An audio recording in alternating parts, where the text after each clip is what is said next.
Hello friends, कैसे हैं सब लोग। मैं उमेश इंडियन एवरीवेयर में आप लोगों का फिर से स्वागत करते हैं। आज का ब्लॉग में हम बात करने वाले हैं यूएस वीज़ा के बारे में। गुड न्यूज़ ये है इंडिया से जो अप्लाई करने वाले हैं कि उनको 2023 का अपॉइंटमेंट मिलना चालू हो गया है।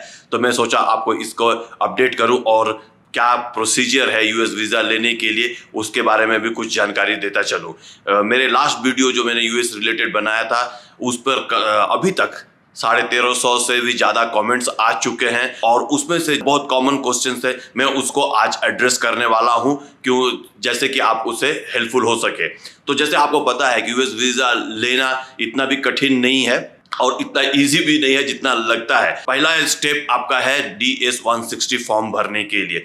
DS-160 फॉर्म आप ऊपर दिए हुए लिंक को क्लिक करके देख सकते हैं और ध्यानपूर्वक भरें और केयरफुल रहे। उसमें जो दो इंफॉर्मेशन जो है ना बहुत ही इंपॉर्टेंट है। उसमें से जो आपको पूछा जाता है कि आपकी सैलरी कितनी है और आप क्या क्या मैंने किस किस कंपनी में काम किए हैं और क्या क्या काम किए हैं, तो उसका ब्रीफ डिस्क्रिप्शन दिया जाता है। तो उस सेक्शन को अच्छे से भरें और अपना फॉर्म खुद से भरें, वो आपके लिए ज़्यादा हेल्पफुल रहेगा। ये हो गया फॉर्म भरने का स्टेप। सेकेंड है उसके बाद आपको अपॉइंटमेंट कैसे लेना है। अपॉइंटमेंट फॉर्म भरने के बाद अपॉइंटमेंट कैसे लेना है, उसका प्रोफाइल कैसे क्रिएट करना है और फीस है 160 USD यदि B1 B2 विजिट वीजा के लिए आप अप्लाई कर रहे हैं तो। और आपको प्रोफाइल कैसे बनाना है और अपॉइंटमेंट कैसे लेना है, ऊपर वाला वीडियो ये लिंक क्लिक करके देख सकते हैं। तो आपको पूरी जानकारी मिल जाएगी कि अपॉइंटमेंट भी कैसे लेना है। और सबसे लास्ट में अपॉइंटमेंट लेने के बाद जो मेन काम होता है आपका इंटरव्यू तो आपको ही फेस करना है। फॉर्म भी आप खुद से भर सकते हैं, बहुत ही इजी है और मैं सजेस्ट करूंगा कि आप फॉर्म खुद से भरें। चलें बात करते हैं इंटरव्यू में आपका क्या होगा। इंटरव्यू के दिन यदि सऊदी में आप रहते हैं तो आपको किसी चीज़ की भी डॉक्यूमेंट्स की जरूरत नहीं है। बैंक स्टेटमेंट भी नहीं चाहिए, कंपनी का लेटर भी नहीं चाहिए, कुछ भी नहीं चाहिए। बस चाहिए DS-160 कंफर्मेशन, अपॉइंटमेंट कंफर्मेशन और पासपोर्ट और फोटो। मगर ध्यान रखें, इंडिया से अप्लाई कर रहे हैं तो आपको बहुत कुछ चाहिए होगा। तो वेरी इंपॉर्टेंट डॉक्यूमेंट है कि आपका टैक्स रिटर्न पेपर और बैंक स्टेटमेंट। देखिए बहुत से लोग क्या करते हैं ना कि किसी से एजेंट बोलते हैं कि आपके अकाउंट में मैं 30 लाख डिपॉजिट करा दूंगा, 40 लाख डिपॉजिट करा दूंगा, ऐसा होगा वैसा होगा। बहुत लोगों ने मेरे को मैसेज करके ये भी पूछा, सर एजेंट ऐसा बोल रहा फिर भी 30 लाख जमा कराया, 40 लाख जमा कराया फिर भी रिजेक्ट होगा। इसका एक बहुत ज्यादा बड़ा कारण है कि पैसे डिपॉजिट स्टेटमेंट बैंक स्टेटमेंट में रहने से नहीं होगा, क्योंकि जब आपका टैक्स रिटर्न जो है ना फाइल वो आपका बैंक स्टेटमेंट से मैच ही नहीं करेगा। आपने टैक्स रिटर्न कुछ 5 लाख 6 लाख का किया है और आपका स्टेटमेंट दिखा रहे हैं 30-40 लाख का, कोई मायने नहीं रखता है। तो वेरी इंपॉर्टेंट डॉक्यूमेंट इंडिया से ये है कि आपका टैक्स रिटर्न, बैंक स्टेटमेंट और आपके प्रॉपर्टी के पेपर हैं तो वो, यदि कंपनी में जॉब करते हैं तो उसका भी लेटर ले लें। ये 4 एडिशनल डॉक्यूमेंट्स हैं जो आपको चाहिए। जाएंगे तो आएंगे नहीं तो प्रूफ ऑफ फंड आप दिखा सकते हैं। आपकी प्रॉपर्टी है तो आप प्रॉपर्टी छोड़ के नहीं जाएंगे। यदि गवर्नमेंट जॉब करते हैं तो गवर्नमेंट जॉब छोड़ के तो इंडियंस कोई जाता भी नहीं है।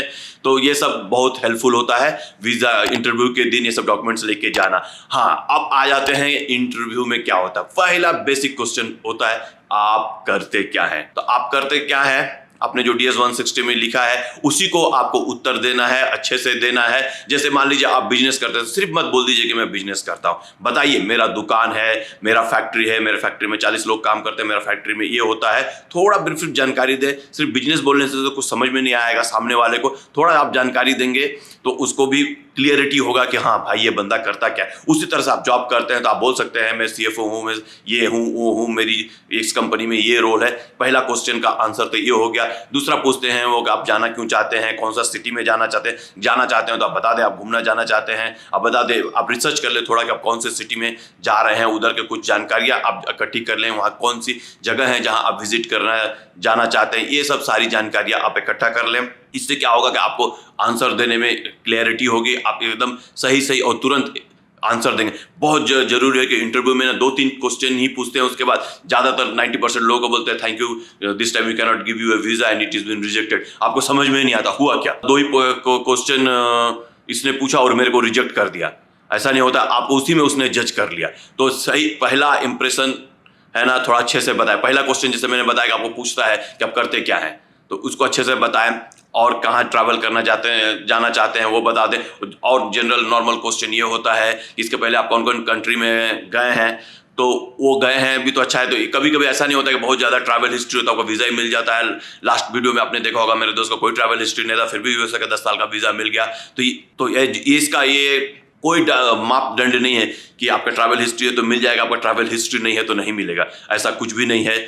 और आपको पूछ सकते हैं आपके फैमिली में कौन कौन है और आप क्या जाएंगे तो क्या क्या करेंगे। यदि आपने फॉर्म में लिखा है कि आपका कोई रिलेटिव है तो वो इनडायरेक्टली पूछ सकते हैं कि आप जाएंगे यूएसए में तो किसके साथ रहेंगे, तो आप बता सकते हैं कि आपका रिलेटिव है तो वहाँ रहेंगे। यदि रिलेटिव नहीं भी है तो कोई ज़रूरी नहीं है, आप होटल में बता सकते हैं कि मैं होटल में रुकूंगा ऐसा वैसा।